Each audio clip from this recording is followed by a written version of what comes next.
Je vais prendre quelques instants pour vous parler du harcèlement scolaire.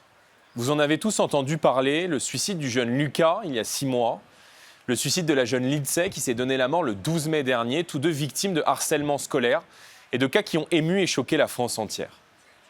Le harcèlement scolaire toucherait près d'un élève sur 10. C'est une réalité massive, impossible à excuser ou à banaliser, qui a été amplifiée par les récents usages numériques, par exemple par l'utilisation des réseaux sociaux. L'annonce par le ministre de l'Éducation nationale d'une heure de sensibilisation dans tous les collèges de France est insuffisante et ne permettra pas de répondre aux défis du harcèlement scolaire. Oui, la communication et la prévention sont essentielles, mais elles ne suffisent pas à combattre un fléau qui s'aggrave. Parce que le harcèlement scolaire ne peut plus rester impuni. Parce qu'il doit être combattu avec toute la force possible, nous avons fait des propositions qui s'ajoutent aux dispositifs bien sûr déjà existants de prévention et de lutte contre le harcèlement scolaire.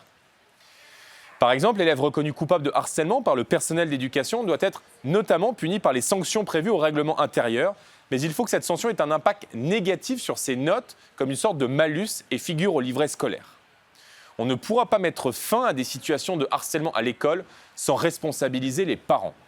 Il faut revenir au principe de la loi Ciotti de 2010, abrogée sous François Hollande, et qui prévoyait notamment la suspension des allocations familiales et des bourses scolaires en cas de perturbations graves et répétées au sein des établissements scolaires. On ne peut pas admettre que la solidarité nationale bénéficie à des familles dont les enfants ne respectent pas les règles élémentaires de la République française, à l'école, ni de la vie en communauté. En responsabilisant les parents, en redonnant son sens à la solidarité nationale qui n'est pas inconditionnelle et qui s'accompagne du respect d'un certain nombre de règles et de valeurs, nous lutterons contre la banalisation du mal qui se nourrit toujours du relativisme et surtout de l'effondrement de l'autorité. L'autre message que je tiens à faire passer s'adresse aux familles de victimes et aux élèves harcelés. Vous n'êtes pas seuls. Ne vous isolez pas. Parlez-en autour de vous. Parlez-en toujours, absolument. Ne restez pas murés dans le silence.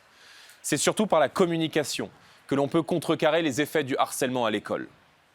Toi, élève victime de harcèlement, à qui je veux parler directement, tu n'es pas seul.